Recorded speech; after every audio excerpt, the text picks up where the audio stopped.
आज 4 तारीख से आदर्श आचार संहिता का ऐलान हो जाएगा। पहले चरण के चुनाव के लिए प्रचार आज के बाद बंद हो जाएंगे।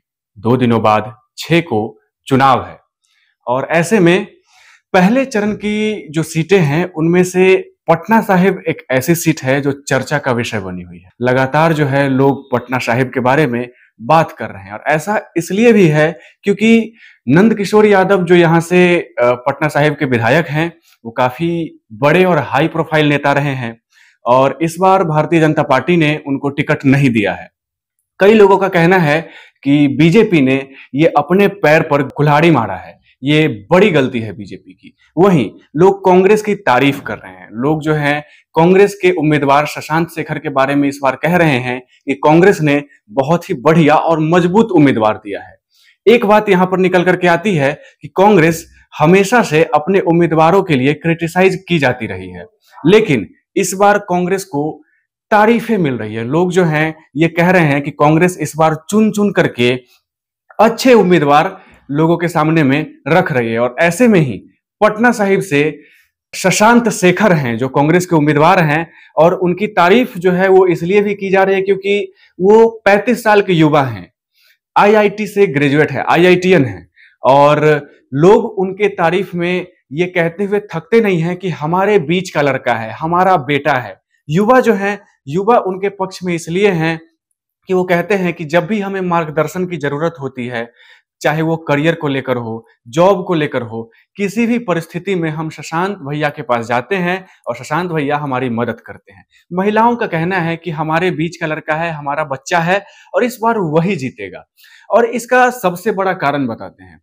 नंद किशोर यादव जो वहां से 7 बार के विधायक रहे हैं, पटना साहिब से जो पहले पटना ईस्ट नाम से जाना जाता था, वहां से वो 7 बार के विधायक रहे हैं। 35 साल उन्होंने वहां पर जो है विधायकी की है और यादव जाति से आते हैं।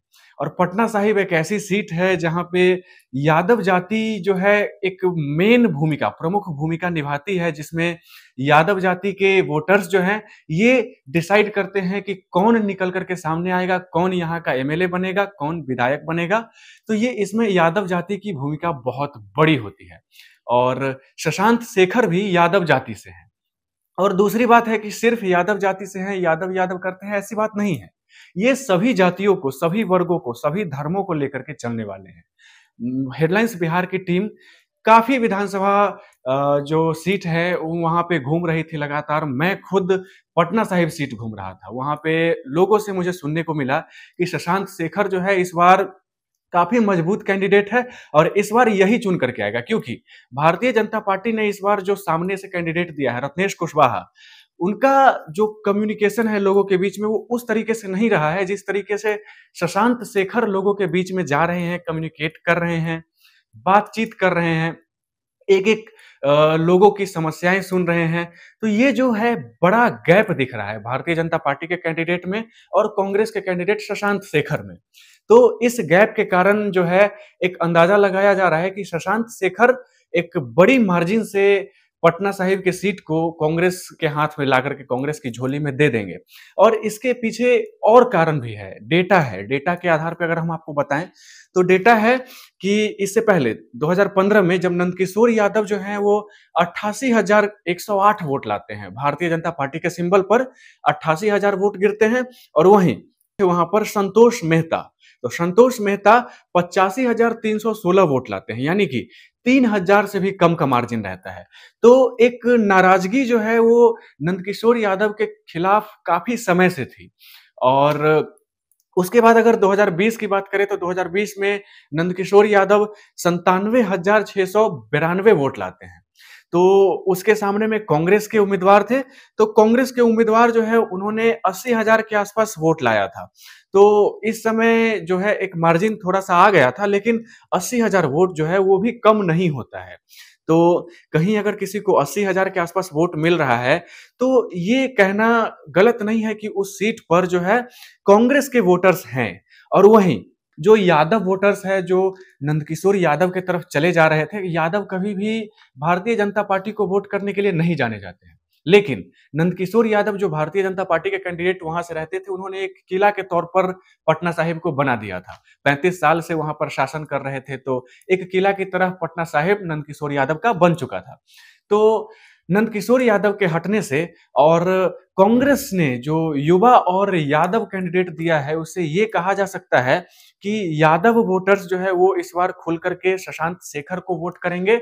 और यादव ही नहीं, बाकी जो दूसरे जाति धर्म के भी लोग हैं, वो भी शशांक शेखर के साथ हैं। और इसका कारण है कि एक युवा है 35 वर्ष का, दूसरा आईआईटीएन है, आईआईटी से निकल करके आया है, और शशांक शेखर का कहना है कि 3 साल से वो जन सेवा में जुड़े हुए हैं, लोगों के बीच में रह रहे हैं, करोड़ों की नौकरी छोड़ करके जो है वो लोगों के बीच घूम रहे हैं, लोगों के मुद्दे सुन रहे हैं, और किन किन मुद्दों को उठा रहे हैं उस पर भी बात करते हैं। शशांक शेखर जो है, उनके मुद्दे हैं, जैसे पटना साहिब विधानसभा का एक इलाका है छोटी पहाड़ी। तो छोटी पहाड़ी से फोरलेन गुजरता है, और उस फोरलेन पे ऐसी स्थिति है कि हर वर्ष 20 से 25 लोग वहां पर एक्सीडेंट का शिकार हो जाते हैं, कई लोग मृत्यु के घाट चले जाते हैं। तो ऐसे में शशांक शेखर का कहना है कि मैं विदेश से आया हूं, मैं जानता हूं कि फॉरेन कंट्रीज में कैसे फोरलेन होते हैं, किस प्रकार से रोड की सुविधा होती है। तो मैं उस तर्ज पर, जैसे मैं चुन करके आऊंगा, तो मैं उस तर्ज पर ट्रैफिक और रोड का व्यवस्था जो है कर दूंगा। तो ये एक्सीडेंट्स जो है वो कम होंगे। और भी समस्याएं हैं, पटना साहिब की एक बड़ी समस्या है, जो नाले बहते हैं वो कई जगह पे खुले हुए नाले हैं। बरसात होती है तो पानी जल जमाव की समस्या आ जाती है, कचरे की समस्या है। तो ये सभी जो समस्याएं हैं, उनके ऊपर शशांक शेखर बात करते हैं, लोगों के बीच में जाते हैं, और हर प्रकार के लोगों का, हर एज ग्रुप के लोगों का, हर जाति धर्म के लोगों का जो है इनको समर्थन मिल रहा है।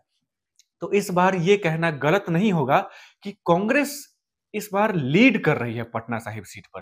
भारतीय जनता पार्टी के जो उम्मीदवार है रत्नेश कुशवाहा, उनकी उतनी चर्चा नहीं हो रही है। और जितना मैंने पटना साहिब में घूम घूम करके लोगों से बातचीत किया है, तो सभी का कहना है कि इस बार पटना साहिब जो है बदलाव की ओर बढ़ रहा है, बदलाव का रुख पटना साहिब में चल रहा है। आपकी क्या राय है? कमेंट बॉक्स में हमारे साथ जरूर साझा करें, और तब तक के लिए बने रहे हमारे साथ और देखते रहे हेडलाइंस बिहार। धन्यवाद।